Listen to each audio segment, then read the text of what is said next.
Hello, everybody. Welcome to the Coach's Playbook. I'm Jack Pelzer, joined by Dan, Mick, and Hogue. Thanks for joining me today. Bear with me. My room has been rearranged here because the in-laws were in town, and now I'm like swinging around the mic like I'm Freddie Mercury because I don't have a table for it. So, Did you well, steal that map from The Office? no, like Okay, that map, no, totally that different map. map. Yeah, that one is just eating up space on the blank wall in the second bedroom that I've lived in this place for 2 years now and still have not like fully unpacked because I'm a slob garbage person. So there you go. Don't feel too So bad, Jack. I've been in this house 20 years and we still have unpacked boxes. yeah, I know. I really have a lot of respect for people that can be neat, get everything out there, do the interior decorating. I I'm have a just not guest one of them. bedroom that is chock full of boxes and storage, and it's supposed to be a bedroom. There's a bed in there, but it is just a dumping ground that I don't know where else to put my stuff. So today's topic, if you haven't noticed yet, is decorating second bedrooms, which we're going to go around and talk about. Actually, we're going to talk about how we each kind of our backstories of how we got into day trading or trading in general. But first, Mick, I heard you had a little trader shout out for us. I do. Big shout out to Matthew B. He's up 31 Handy trading the S&P and the NASDAQ. 31 Handy meaning 3,100. Before we went live, we were trying to make sure Mick said it that way because he said it the first time and it cracked me up for some reason. It rolls off the tongue like that when I'm in a good mood. Well, definitely congratulations to Matt B trading the NQ, right? NQ and S&P. It's about half and half on the P&L for that 31 Handy. Good trading today. It's kind of smaller ranges. Yeah. That's good trading. Yeah. So I know Dan and Hogue, both of you come from families where your fathers were both traders. I don't know if that's true with Mick. Dan, is it safe to say that with trading, it was kind of just a family thing that got you in? So you came in from like a very young age. Yeah, I think it goes for the three of us, not including you, Jack. We kind of all grew up in it. And to be completely honest with you, I think I was about 12 years old when I told my dad I don't want to be like him. I don't want to have a desk job. I want to turn a wrench is basically what I told my dad when I was about 12 years old. And I think it threw him for a loop. He didn't understand. He's like, this kid's been coming down to work with me since he was a little kid. What is he talking about, a desk job? And like a week later, it sat with him so heavy. He came and said something. He's like, I don't have a desk, right? Like I don't work at a desk. I'm like, yeah, you do. I've been to your office. I know the top right drawer is Blackhawks tickets and the top left drawer is the Bears tickets. Like you have a desk. And I was determined that my dad sat at a desk all day. I had been down on the floor my whole life, but something in me told me he had a desk. And so for me, it really wasn't, he never really wanted any of his kids to get into trading. He was like, go get a real job. You don't have to stress over what we're doing. Your bills are going to be paid because you're going to get paid at least once or twice a month on the clock and pretty consistent. And then I think I was about 16 and I was down on the floor. I think I've told this story before. It was the first time I ever put on a trade live on my own. I threw on the headset because one of the hedgers had to run out to the bathroom. And on that, I get the word in the ear of my dad screaming, buy 10, buy 10, buy 10. And I had watched this guy my whole life sit there and work orders. He was like, and he'd always be like, all right, it's working. All right, we're filled. I thought that was the process of what to do. And so I was working a little bit off the outside of the market and my dad's screaming, fill it, fill it, fill it. Finally got the fill after a lot of yelling at me. And I didn't know exactly what I was doing. I didn't know what was on the line, what the risk was. It was like, well, I do know it was a 10 line and I was trying to make 2 ticks on it. So, it's about $600. I should be okay with that. And little did I know it was the hedge on an options position that if that went in the opposite direction, then the bond started to go. It was a lot more than $600 on the line. And that's when I kind of caught this intrigue of like, wait a second. There's so much you can do and you could very easily, and for me, it was just, you could very easily make money and the food is always delicious. And we start talking about lunch at 9:00 and I love to eat. I mean, there were a lot of things that really just caught my attention. And eventually it just became, I love this idea of trying to figure out where the markets could go when I first started, I loved the concept of just feed it one to get it to go in your direction. Like I loved that concept. And like I was always trying to think, okay, not just feeding it, but what's going to get this thing to move in the direction I want it. And then I started to realize, well, don't hope that it moves in your direction, trade in the direction that it's going to go based off of what you're looking at. And it just kind of became this little game for me of trying to understand what you can do with it. And it was the options world. So how many ways to make make a dollar? You can make it on your your hedge, you can make it on your options position. And it just kind of intrigued me. I thought it was just this coolest thing. Yeah. And here I am. That was 16, so 15 years later, still kind of hooked. Yeah. So Mick, you two were on the floor. You started out in wheat. Can you tell us a little bit about how you got there? And did you and Dan know each other back then? Dan and I our parents were neighbors in Wisconsin, and so I knew of him. We had some mutual neighborhood friends. We never really, were hanging out. I had better judgment back then than I do now.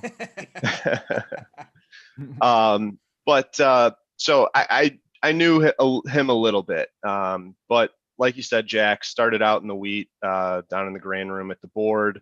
My father, I got into the business because my father was in the business. He traded wheat, and my first experience with seeing what was going on the floor was, I don't remember how old I was. He brought me down to work, in my I might have been 12, 13, 14 or something like that. I got to stand on a little area on the outside of the pit, and at the time, grains opened at 9:30 in the morning, closed at 1:15. And so he brought me down to see what he did. And I remember right before the market opened, you see all these guys and girls standing around, quiet, looking up at the boards, talking a little bit to each other. And then all of a sudden that bell at 9:30 hits, and all these grown adults start jumping up and down and screaming. And, to me, it looked chaotic. And I found that pretty interesting. I remember, I was like, wow, I can't believe what's happening here, to the point where I started laughing so hard that I even had like my eyes teared up a little bit. I was just blown away. So I thought it was a really unique experience. Not a lot of people got to have, and just the chaos of it all kind of got me interested. I'm a personality type where if I don't understand something, I ask questions and I want to get to know it very well. And this was a new thing to me. Granted, I was young and I didn't know a whole heck of a lot. But that's kind of what sparked me getting into it. And then, after gaining that interest in the business, I was fortunate enough to be able to start going down there summer times and clerking for my dad as a summer job. So it took me, as a young kid who's not completely educated on business and stuff at the time, it took me a little while to learn what was going on. So that was my first introduction to it, and I've been involved in the markets in one way, shape, or form ever since then. So I got my start, working in the industry when I was 15 years old. Anybody who sees the floor back in the day when it was in action, everyone I know who has seen that and is not really familiar with the internal mechanisms of what's going on is always thinking, this is the craziest damn thing I've ever seen. What is happening? Why are they screaming at each other and waving their hands like that? It really was sort of like a special time and place. Yeah. And it was a crazy time. And, to this day, I think was the most primal form of buying and selling ever. Yeah. Like one step above beaver pelts, right? So I don't know. Sometimes that may have been more structured and less chaotic than the trading floor. I'm sure Hoag's got some stories that would say otherwise. Yeah. I was waiting because I knew that Hoag would be good for a little bit of a story here. Well, my first introduction to the industry was also, through my father. He was an individual trader as well as the hedge manager for Ralston Purina, which is a huge manufacturer of animal feeds. So they were big users of soybean meal. That's where the protein in the soybean was coming from, that they were creating these feeds with. And the meal was more of a kind of a byproduct for them. So he was down there kind of hedging, as well as other grains, to um, as a true participant of the market. I mean, you got your producers and your users. He was a user trying to procure the products cheaply. When we look at these futures markets, that's really what they are. It's all about price discovery and risk transfer, being able to purchase product months in advance, or even sometimes years in advance, at cheap levels to keep your costs down. Anyways, I'm 6 years old. I'm walking around the floor of the Chicago Board of Trade. Now, you guys are probably going to say that was like 1950, right? No, it was 1970. And back then, if your dad was a member, you could just walk onto the floor with him and kind of walk around at random. So, you got to know some of your dad's friends, and you'd walk by and they'd say, "Hey, come here," and they give you 10, $20 or something. So it was always a profit making experience getting on the trading floor at 6 years old. I remember going down there a number of times. The open was always wow, because it was noisy and people were screaming and hollering, but that wasn't really do it for me. I didn't really understand the markets. I didn't understand the business until I actually started working in it. I remember in 8th grade, my dad coming home and saying, "Hey, there's a guy on the floor. His name's Pete Stottlemyre, who's kind of organizing markets in a different way. I'd like to show you this and see if you're interested in it." Well, in 8th grade, I was like, "Okay, I'm going to go skateboarding now." So, now I'm in art school, deciding probably I didn't want to starve from my art. So my brother was at the Mercantile Exchange. Dad was at the Board of Trade. Don't want to do what dad's doing. You go to the Mercantile Exchange with your brother. Got a job as a runner, got to know people. It wasn't very long until you started to understand the business. And that's really where I kind of got the hook, was actually getting on the trading floor and being employed and working in the markets to any degree. I started as a runner, quickly moved to phone clerk, quickly moved to a pit clerk in the lumber pit of all places. As a matter of fact, funny story, John Doherty's dad was in the lumber pit when I was a clerk in the lumber pit. So I actually know John Doherty and his dad. Yeah. But it wasn't until, I started to gain an understanding of what the market was really about and what it was really for. And, of course, there's a lot of people, a lot of fun.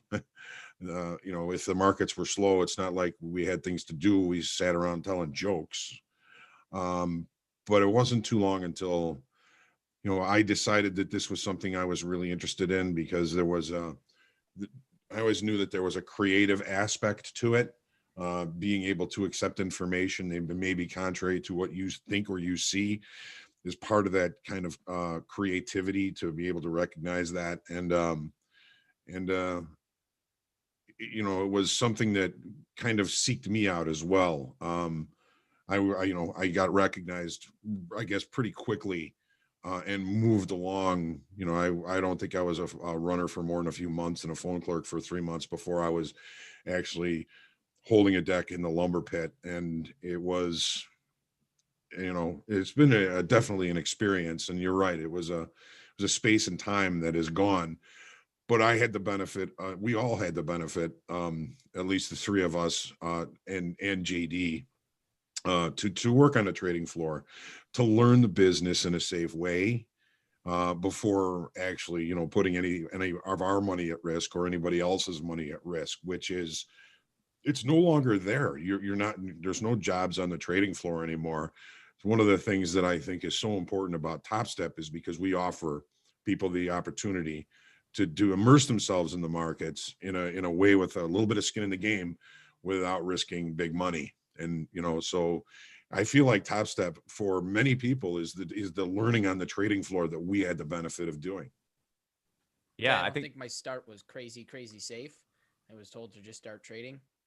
One lots in the bonds and hope I can make some money. I was obviously watched over pretty heavily when I was about, I think it was about 16, 17.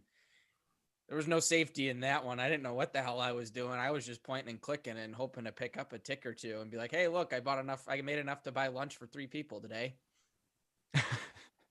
is that like one tick in the bonds, or was lunch less expensive then? I don't know. We had some pretty hefty lunches. I mean, it was very common. We were getting Capital Grill, fillets down on the floor. We did that pretty heavily. Well, So it's usually the alcohol bill that outweighs the food bill. Remember my dad had telling stories about sending runners down to pick up boxes full of gin and tonics at 10 o'clock in the morning to get them onto the trading floor back when you could do that. Yeah, I mean, there's all sorts of weird stories. Trading obviously attracts some of the world's smartest people and some of the biggest degenerates. It's just sort of the nature of the time. I used to work I started completely differently, where I did not come up with a family thing, and kind of like just kind of fell ass backwards into trading because I was a math and econ guy. I always liked action, and I liked stats. Those were like my two big things. But when it came time to get a job out of college, this was right at the depths of the financial crisis. So no places like, iBanks and management consultancies weren't hiring, right? So I'm like, well, what else can I do? There's volatility, so the trading firms are hiring, and that's how I eventually got the job as a night clerk at one of these places. But to Hoag's point, I would get done. So I'd work from like 5 p.m. to 7 in the morning.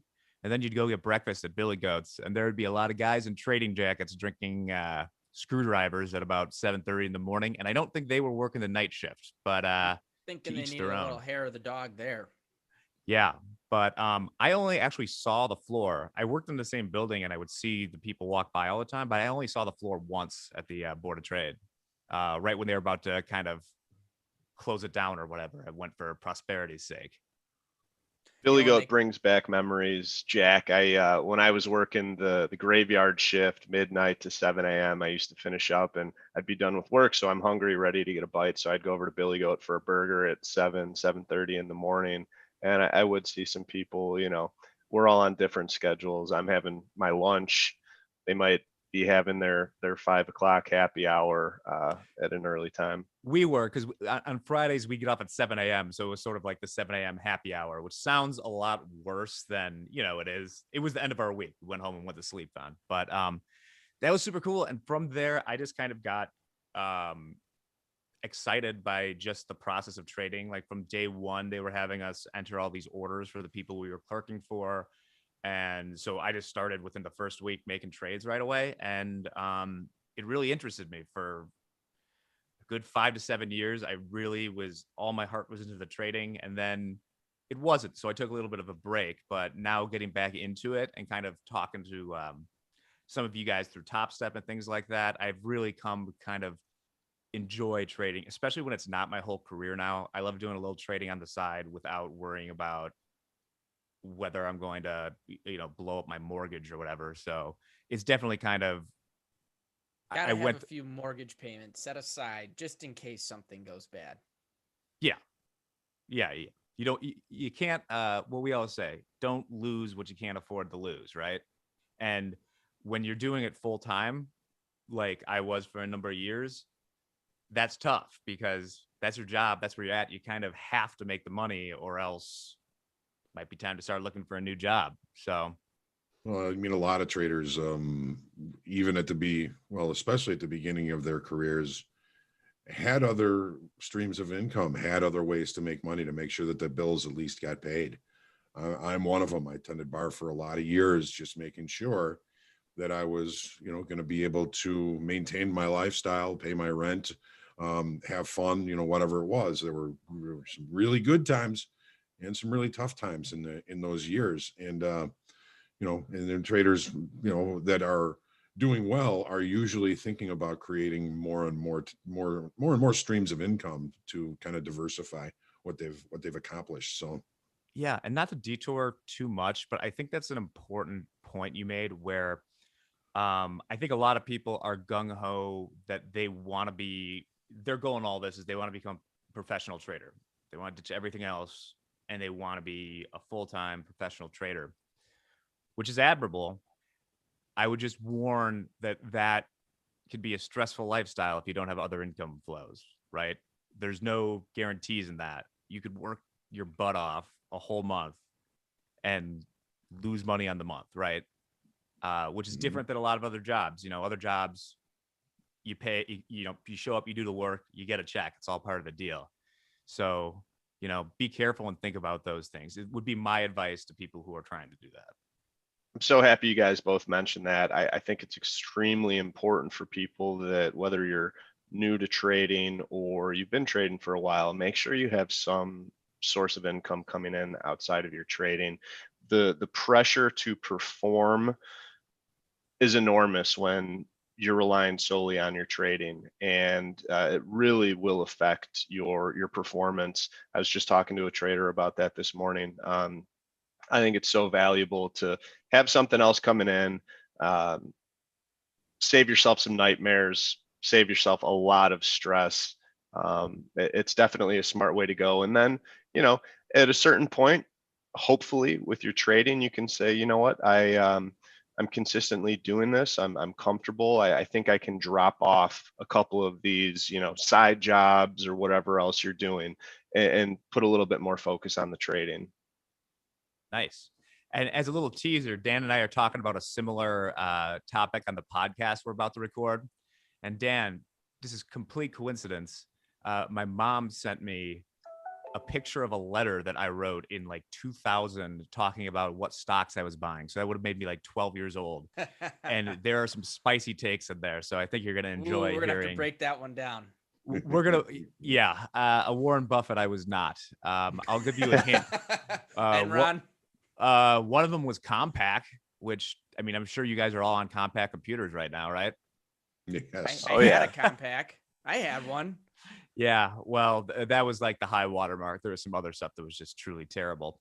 And this might be a good time to move to quote 2, because I just managed to spill my glass of water, Dan, on my floor with my right foot. I'm just kind of watching that puddle out there. So I accidentally poured a whole water bottle right down my chest last night. I took the wrong top off. I have a bottle with 2 tops, one small, is that one is that the big. one we all got? We all got it, and I accidentally took the big one off and not the small one. And I went to sip, and I was like, where'd it go? And right down my shirt. So this is the brain power of people that you are presumably taking advice on right now for trading. So just keep that in mind. On that note, I got a quote from Teddy Roosevelt, and it kind of goes back to a little bit of everything we talked about here. And it kind of really touches on Jack taking the break and coming back to this. Far and away, the best prize in life that offers. Let me slow down here. Far and away, the best prize that life offers is the chance to work hard at work worth doing. Work worth doing. I like that. That's what I got for us here today, guys. All right. Well, thanks everybody for tuning in today. We got some like pretty big announcements coming up on the Top Step front. I think next week we can start talking about some of them, but we have some new tools coming online, and you know what? I won't hype it up too much in advance, but just next week we'll probably have a fun episode for you. Let's just put it that way. So, Hogue, with that tantalizing prediction of next week for me, you want to side us off here? Yes, of course. We did the Yoda exit the last time. So let's see here. According to what Jack said, stay tuned. Same bat channel, same bat time. Get out there, profit. Trade well, everyone. We'll see you next time.